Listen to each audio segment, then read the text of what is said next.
It's a half-an-hour drive from San Francisco to the small East Bay town of El Sobrante, or 15 minutes if there is no traffic.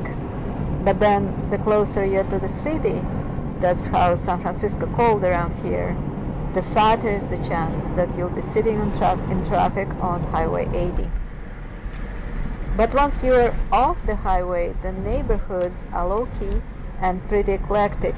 Small shopping malls and big churches, modest old houses, and hidden here and there newer mansions.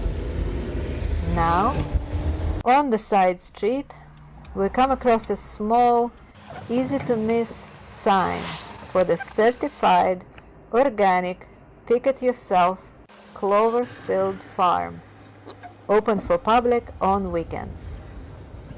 We go through the gate, and somewhere in the middle, the long, narrow driveway, we're being checked out by the neighbor cows. Seconds later, we're parked in a small, peaceful valley between a shed, a vegetable garden, and an orchard. Michael, the sole worker overseeing the daily farm chores, greets us at the parking lot and introduces us to the lay of the land. So like I tell people, there's 4.5 acres for you to stomp around, do whatever you want. I mean, I don't care, just do stuff, relax.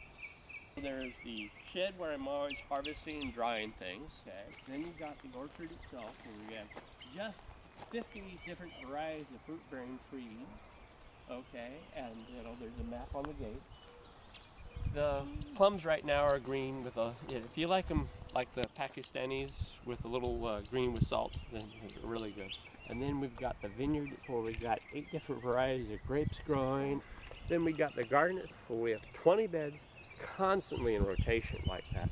And there's a map on the gate too, so you have an idea of where you're going at the moment because it changes all the time. And if you go way off in the back, you can also find what I call organic golf balls, because in one of those McMansions over there, there's somebody that has more money than one of these days. I'll pick them up and sell them back to them. Oh, there comes my boss right now.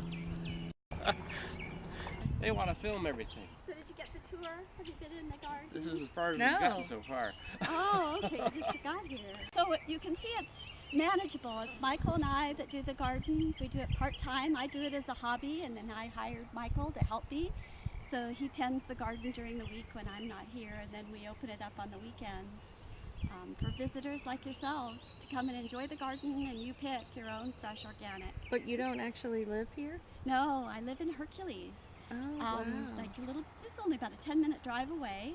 But I bought this property 6.5 years ago. It was going to be put into development, 37 houses.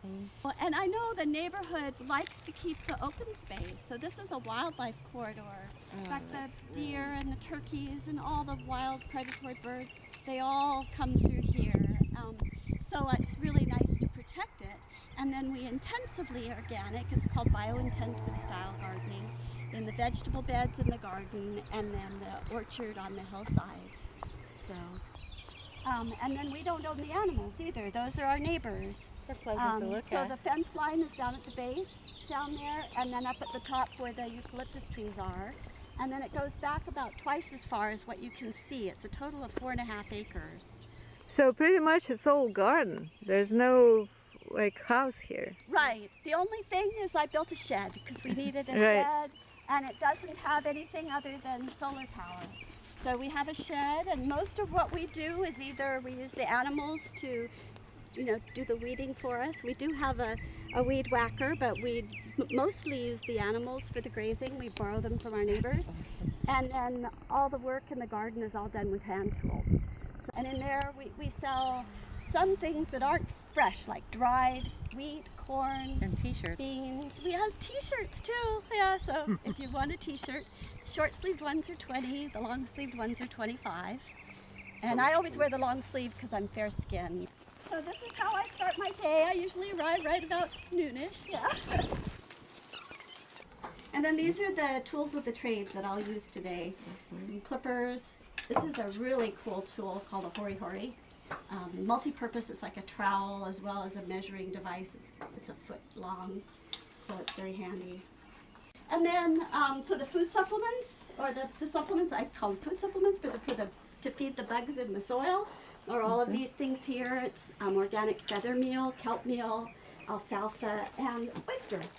So we have ground up oyster shells because our soil didn't have the right balance of calcium, so that adds up. I remember Calcium. feeding those to the chickens. It Yep. helps their shells. Yep. Well, Yep. it also helps the little bugs in the soil and makes your plants grow well. So, and then over here we've got some dried seeds. So amaranth, quinoa, beans, fennel, sunflowers, and some dried herbs. Celery You can seeds, taste right? them. Right. Yeah, that's Yes, what take you a do. pinch, Just take a little put it pinch. in your mouth. Think of a winter stew. Uh-huh. Harvested the fava beans last weekend, and then we're saving these last seeds and we'll dry them. They fix nitrogen, so Yeah. they grow all through the winter. They hardly need any water because they grow off the winter rains. And then they produce this wonderful crop. So they're finished up now, and then we're drying them Fava to beans? have the dried seeds for replanting and also for sales here at the farm. Do you sell anywhere except for people Just who come here. in? Mm-hmm. Just because of the way it's a part-time effort and the labor involved in actually taking things to market, we probably couldn't afford to do that. So we just do the sales here, and it's not a big money maker, but it kind of pays its way, and we're having so much fun. It gives ourselves a life purpose, right? And we enjoy it. Yeah. So yeah, the Awful fun. enjoyment.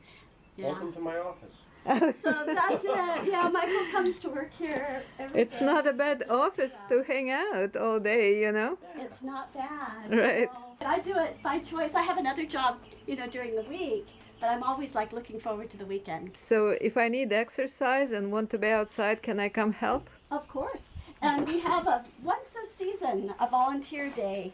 So if you give me your email contact information, I can let you know. We'll have one. I haven't scheduled it yet, but one each season. So I've got our work list, Michael. Here we go. My honeydew list. Kind of. Honeydew I'm list. not your honey, though. Here you go. And then here's our map. And Okay. that's the map for the garden itself. Yeah. And I'll be putting that up on the... So I'm going to take my tools now into the garden. You see that corn over there in the garden? That's our black Dakota popcorn, which comes with the butter flavor in the kernel. And we do grow chocolate mint.